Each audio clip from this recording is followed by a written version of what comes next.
So now we move on to the last lecture of the day, Wellness in Elderly Women by Dr. Preeti Chhabria.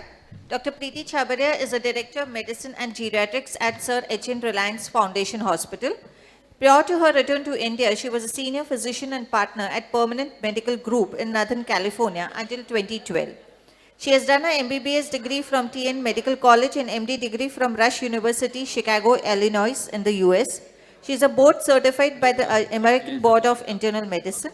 Dr. Chhabria has won awards for outstanding clinical excellence and teaching. Her expertise and focus include preventive cardiology, intensive lipid management, and multidisciplinary treatment of obesity and diabetes. Thank you. Good evening. Thank you to a big thank you to the General Practitioners Association for letting me talk about something which is very dear to my heart, and that's the care of elders. I appreciate all the very few who have stayed back to hear me talk. After a 2-day conference being a last lecture, I truly understand your attention and your commitment to understanding what exactly we can do for our elder women. Now, firstly, what is wellness? Let's understand that concept. Besides it being a multi-million-dollar industry, wellness is not merely the absence of disease, but it is a condition in which we are actually trying to improve well-being. It is the integration of physical, spiritual, and mental health. So it's not always talking about health, but actually living your life in a fuller manner. Wellness actually encompasses 8 interdependent dimensions. So these 8 interdependent dimensions are physical, intellectual, emotional, social, spiritual, vocational, financial, and environmental. What is important to understand is that even if one suffers, it impacts the wellness of the entire being. So while we cannot ignore any one factor, what is important is that we don't have to have an equal balance of all the 8 dimensions. So the exact spread of the importance of the 8 dimensions depends on the individual's goals and individual's requirements out of their own life. In fact, Ayurveda was very proactive about wellness, and it has a full specialty devoted to wellness. Having understood what is wellness, I wanted to show you this about a study which was published in the Nursing Journal way back in 2012, where it is said that if we maintain wellness in more than one dimension, we are going to be able to slow cognitive decline, which we call advancements of that lead to dementia. So if we want to slow cognitive decline, we do need to focus on wellness in many criteria. We had a very senior consultant talk about aging and the various factors in terms of vascular factors. We want to look at it a little more holistically from my perspective. So now we've understood what is wellness. Now, why do we have to focus on our elders? The UN population census says that by 2050, we're going to have 1.8 billion people over the age of 65 years. In 2030, that count is going to be 1 billion. What is even more important is women are outliving men by more than 6 years on an average. So by 2050, the women over the age of 65 years are going to account for more than 59% of the entire global population. Having understood that, we now know why we must focus our efforts on wellness, and particularly among our elder women. Now let's understand what is so peculiar to our elders. See, seniors have a lot of chronic illnesses. About 80% of them have at least one illness. and 50% of them have more than 2 illnesses. And there's a strong association between these various geriatric syndromes, or so we call it, and their ability to maintain their own independence. So it's very closely linked. If we want to maintain independence and wellness in our elders, we have to keep these various geriatric syndromes into good control. One of the first ones is falls and fall prevention. So falls affect about 1 in every 3 elders. In fact, what is a really alarming study on data which came out in JAMA very recently, that in the last 2 decades, the number of falls in elders has doubled. And what is even more surprising is that the mortality or the rate of deaths due to the falls has also doubled in the last 2 decades. So while we are getting a good grip over cerebrovascular disease, over cardiovascular disease, we're seeing elders dying due to falls. And that's something that needs very close attention to. One of the reasons attributed to this is perhaps there's greater longevity after strokes, after heart attacks, and also the large number of medications that our elders are taking. What are the consequences of falls? So about 10% of them encounter some form of injury, and about 5% of these falls can even lead to fractures. We know that the mortality and the morbidity, the functionality in the first year after a hip fracture is extremely high, where the mortality can be as high as 30%. So it becomes very crucial for us to focus our efforts on fall prevention. Other factors that falls do is that it interferes with the elders' confidence. There's a fear of falls. They tend to avoid socialization. They tend to stay within, and that again affects their mood. So fall prevention is one of the very important factors in geriatric management. The risk factors, one of the single most risk factor, if you don't ask anything out of your patient, the one thing that even the American Geriatric Association asks, that ask every elder is, have you fallen in the past year? That is the single largest risk factor for a subsequent fall. So a prior history of fall. Other factors that contribute is, of course, neurological deficits, arthritis, visual deficits. There's a prior history of stroke or balance disorders due to peripheral neuropathy, due to various medications. Now, what can we do to prevent falls? In terms of I think all of us, all of you, family physicians are very aware. When the child is born, we tell all the families, see, you have to child-proof your homes.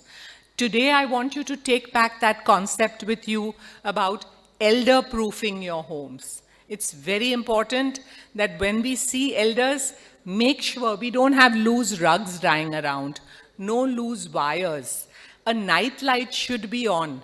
They should have a grab handle at their toilet seat. The toilet seat heights have to be adjusted. All these are very easily doable. We have organizations who will do it in a matter of half an hour.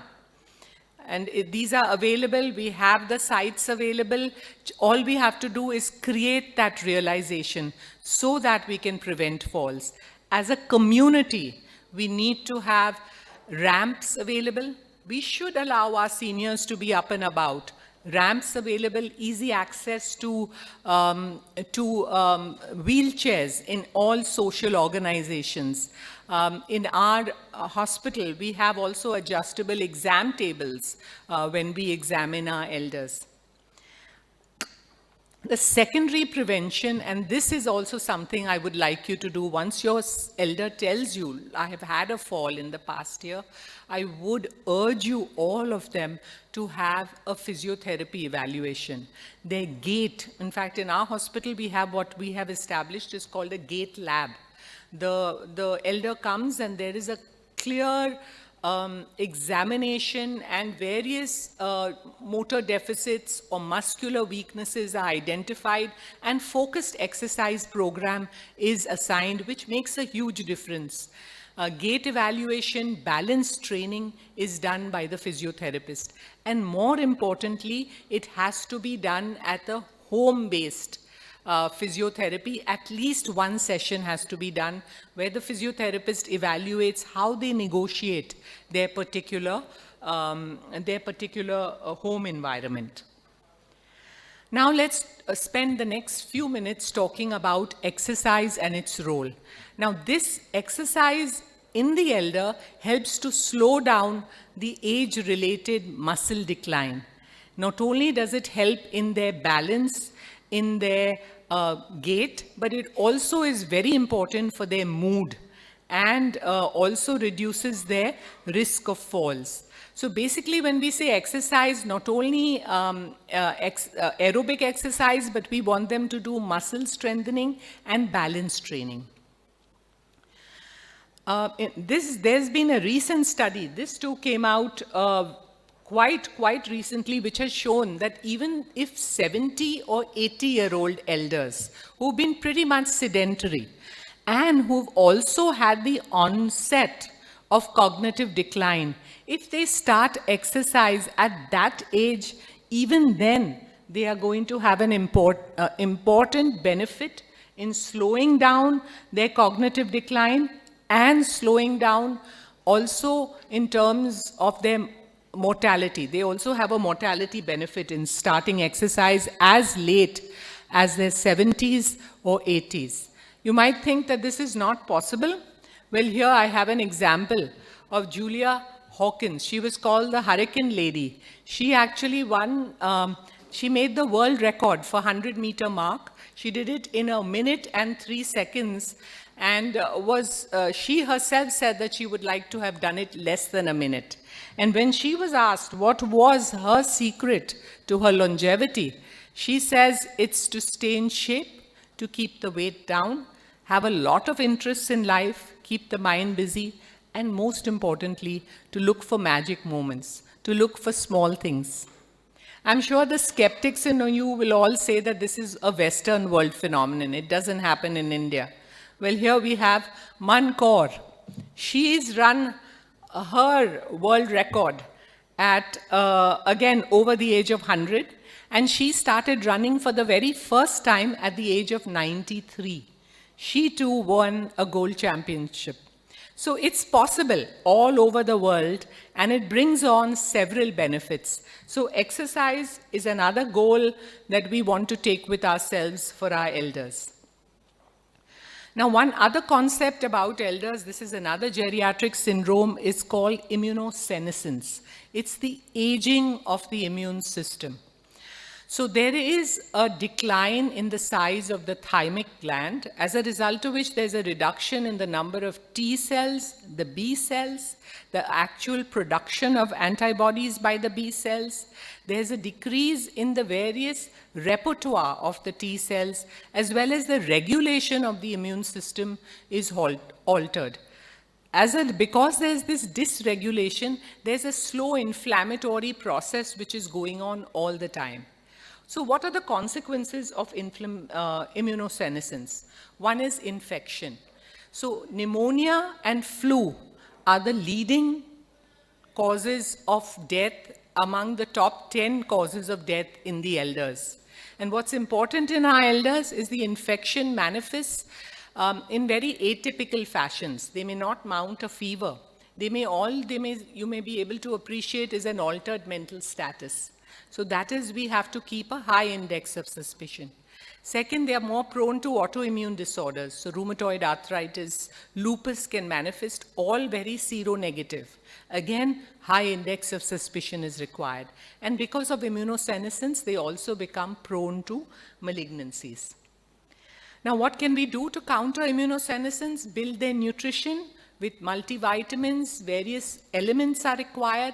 Exercise, in fact, it's shown that if you have a well-exercised elder, they're more likely to show a good response to the pneumococcal vaccine.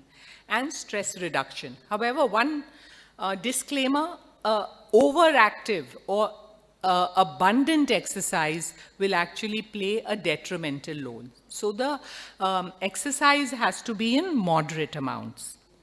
Now, which are the vaccines which you should ensure all your elders are encouraged to take? One is the Tdap, which is especially important for the elders who are handling their grandchildren under the age of 1 year. The pneumococcal vaccine, and more recently in India, what is freely available now is the shingles vaccine. It's a course of 2 doses. Now, what we also find is that there is a reduced response to the vaccine among elders. So, in fact, the flu vaccine in the Western world has a double dose. It's a higher and more potent vaccine. But what they are looking at is more different ways of giving vaccines to the elders, perhaps an intradermal route. They're also looking at adding some adjuvants which make the vaccines more effective in the elders, and also more frequent boosters. So be sure to remind your elders to take the flu vaccine every single year. Flu season in India begins with the onset of the monsoons. And that's when the new strain also shows up. So we don't follow the northern hemisphere season. So the flu vaccines should be encouraged around the time of May or June. Now we come to malnutrition. Malnutrition is as high as, even in the urban population, as 15% in the outpatient setting, and it's as high as 50% in the inpatient setting. And though it's so important, we don't have specific tests to identify it. So we have to frequently look for weight loss. In fact, any elder coming to my geriatric OPD is always weighed. Our nurses know that they all have to be weighed. And in fact, the patients also know. They come very happily and they show us their weight chart. This is exactly what we do in our pediatric setting. I always say that we are at the 2 ends of the spectrum, and we need to follow that same discipline. Patients are at a greater risk of malnutrition, again, because dentition, various medications interfere with their taste and smell. And generally, there are also social isolation, mood. All those factors may play a role in malnutrition. The consequences, again, of malnutrition is, again, infection, poor wound healing. So in terms of prevention, we need to make sure that they get at least 25 to 35 kilocalories per kilogram of their ideal body weight, of which 20% of this should come from proteins, 50% from complex carbohydrates, and they should also get about 10% of fat intake.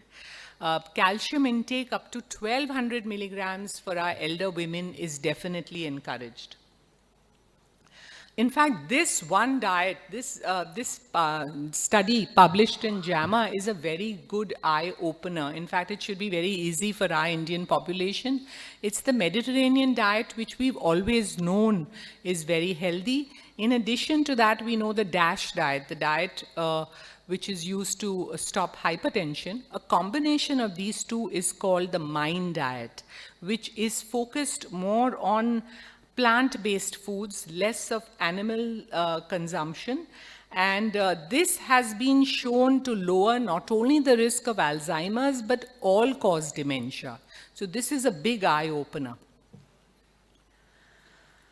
The other geriatric syndrome that I want you to just take home message is the loss of GFR or the nephro reserve is reduced in our elders. This is an age-related process. You will see a gradual decline in GFR.